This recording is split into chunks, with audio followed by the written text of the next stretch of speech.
Anyways, let's move from one shit show to the other, and that is Inter Miami. so, Hey, whoa, uh, whoa, whoa, whoa. Best Inter team in Miami MLS.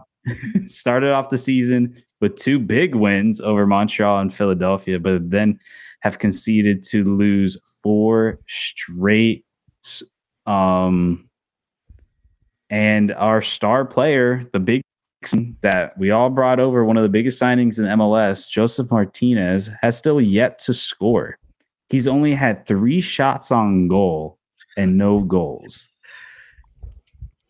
I'll start it off with you, Tyler. What do you think's going on with Martinez? Can he bounce back? How can what's going on with Miami? So I think obviously Phil's running a whole kind of new system with this with the little bit of injuries that we have. Campana is out, so Joseph really needs to step up in that aspect of Campana being out. We don't have Higuain anymore, and then also we lost which may call it recently too. I can't even think right now. Gregory. Gregory, thank you. And so yeah, I don't know. I think Phil's just trying to adapt to with what he's got, but compared to the first 2 games, which are the only 2 that we've won, I mean, obviously Joseph still hasn't scored shit. He has 3 shots, but I don't really know what else. You know what I mean? Like I think Yeah, he needs to just kind of drop back more and not play so forward. Like maybe just get the ball at his feet and let him go to work and not try to like force it to him. I don't really know. Like I don't know if it's the pink hair and it's a curse. He may need to go back to green when he was on Atlanta.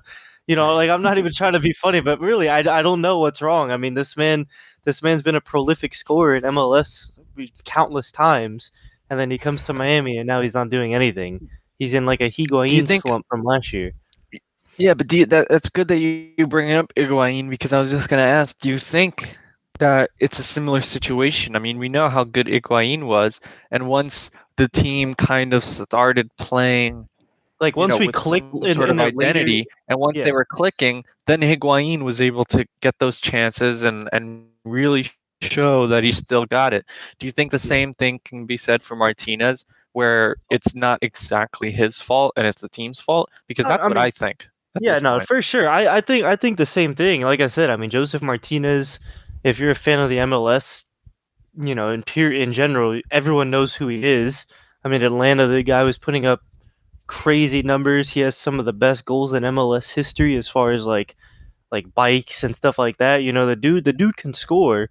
It's just a matter of I think Phil needs to just stick to one system and let it ride out for a few games. You could change your tactics and formations in game, but he needs to stick to the same kind of starting 11 and just stick it out for a few games. Because, like I said, in the later half of last season, when Higuain, like once we started getting clicking, I mean, Higuain was putting up the numbers. It was there, So Joseph just really needs to find his footing, and I think once he does, he'll, you know what I mean, he'll prosper for sure. Just needs that one to open up the bank Yeah. account. And To honestly, I me, think I think Pozuelo was a big factor too. I mean, obviously he was like the engine. He was the one just giving everyone You chances changed for the the most season. part. You changed the season. We were not making playoffs without that move. Yeah. And then Pozuelo came yeah, in and you saw what we were doing. I mean, like I said, he was like the engine in our midfield. He was creating all these chances. He has that vision, and I just feel like we don't have a prolific kind of passer like that. Like we have good passing, yeah, but it's just people don't have that right vision where they see the run before it even happens, like Pozuelo did. So for inexperienced me, midfield, I think, is killing Joseph. yeah, honestly, I think we don't actually have a true attacking midfielder. Yeah. And like you said, Gregory being out has left Jean Mota to play back and not really unlock his full potential and push forward. Which for me, like you were saying, you think Phil should stay at the same formation, but to me, he's been staying at that same formation. It just hasn't been working. I think he needs to actually go to the two striker setup like he said he was. I don't know why he feels the need to wait for Campana. Like we have other people who can play that position Yeah. up top with Joseph and with Gregory being out because we all know Gregory he played really deep. He played really deep. At times he would almost be like a center back. And I think it's time to go to a back three, back five, whatever you want to call it, because constantly Yedlin and Negri are constantly being They're left. already up there. I see what you mean. Yeah, you might as well just run a 3-back and let Negri and let because them play they're right getting mid hot. and left mid essentially. I see what you mean. Yeah, because And- they're already up and- there. And that's what happened in the Chicago game. Was just they got left exposed. They got left exposed in the back. They couldn't get back in time. I get that they both have engines, but like, I mean, you don't have a true left back replacement at the moment. So it's like they're going to be gassed by the 90th minute. So do you really want to play this game of like forcing them to come back constantly with a 2-striker setup? Because then you're just leaving McVay and Kristoff on like 3v2s constantly, which is what happened. So I think you got to go to a back three. You got to bring in like a Sailor or I don't want to even say it, but Mabika. But probably I like Sailor more. I think Sailor's better. Yeah, you would. I mean, at this point, if you're gonna go into that back three, you would just need to bring in whoever is better on the ball. Yeah, and see, Phil being a natural defender in his playing days, I would think that he would want the defense to be turn defense into offense. I would feel like he would want the defense to be a 10 out of 10 every game, and fuck it, if we draw, we draw. I mean, it's still a point, but at the same time, like I'd rather have a 10 out of 10 defense and turn that into offense on counterattacks and shit like that. Well, that was the thing that he was doing last year, and I think he was playing it safe, but it didn't work out. And then we eventually changed it. And you can tell this year he wants to go so much more attacking, and I don't know if he's because he feels the need that like maybe his job's not safe and he needs to put up points. Yeah, but it's like you take the draws sometimes, and he did do that at times last year. You would take the draws, like you need those points at the end of the day. Like that Chicago game, that's a point you missed. A game, that's a game that we should win, let alone get 1 point. But that's a game we should win.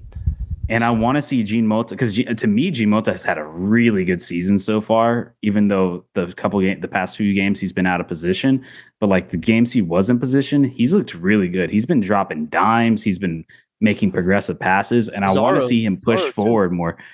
Pizarro's looked better. I still think he holds onto the ball too much. He's still kind of I find him annoying. And then if you want to put in a Duke or your Stefanelli, probably filled if they were to go there. I don't see them taking out Stefanelli, even though I don't like Stefanelli. I don't think he's good.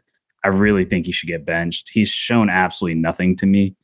He gives up a lot of easy positioning, like as far as like he'll leave a gap and then it just creates so much space for him. I noticed that against Chicago, the last home game, because I was like I was there with someone, so I didn't even like work, so I was pretty much watching. And like Stefanelli, I would notice like I think Duke threw it into him like by the corner flag, and like Stefanelli like passed it back and then just like left the play and just left a big ass hole, and they just took it right back. I was like, oh, good. I do want to bring this up because I was actually listening to another Miami podcast talk about this, and I thought it was interesting.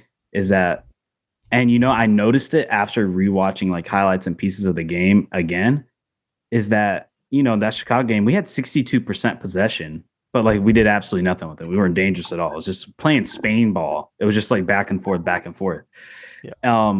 And then like it seems like with Josef, like with he's not scoring, he's not really making those breaking runs either. And I for me, I always thought, okay, maybe it's just Josef not getting the service. But then when I kind of look back on it, Josef's backs to the goal a lot. Yeah, he's playing like a target man. He's playing a lot like Campana was. That's how Campana is. I think that's Campana's like especially. He's not really Campana doesn't really have the speed. So Campana's like you put it up to him, let him trap it, take it down, and he'll do what he needs to do. It's like Lewandowski. Lewandowski at Bayern always did that. He was just a target man. You give it to him at his feet, and he would just turn it into goals. And I think Josef, I don't know if it's just something he's told by Phil. Like you notice they're just passing the ball back a lot, and I don't know if this is not a tactical, but just like something, I guess a tactical sense. Like, is this Phil telling them to do this or what? I don't know. The rumblings are coming around that people are like, want to fire Phil. I'm kind of on that board. I feel like Phil is too slow to make changes. And I've been a big Phil defender. I'm like, no, you don't want to fire him too quickly, but he's still doing the same shit he's been doing for 2.5 years now. of like not adjusting, playing players out of position, not knowing how to play with the players that you have.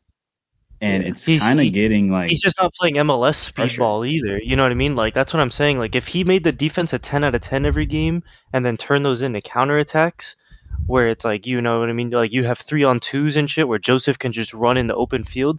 I feel like it will produce the goals. It may not happen every single time, but we'll definitely get more goals and more shots on target than we do now. Especially since you don't have a 10. That's what I'm saying. Yeah. So it's like I don't know why he's not just keeping the defense at a 10 out of 10 every game, where you're just playing more defensive and then turning defense into offense.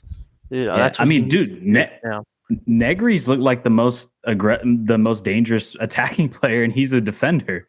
Yeah. So it's like, why not just put a back three? Let him just stay up there, play mid, and then like when you don't have ball, you have Yedlin and them up there anyways. It's like they're not even playing their natural positions. It's like let him break the line. Let him do.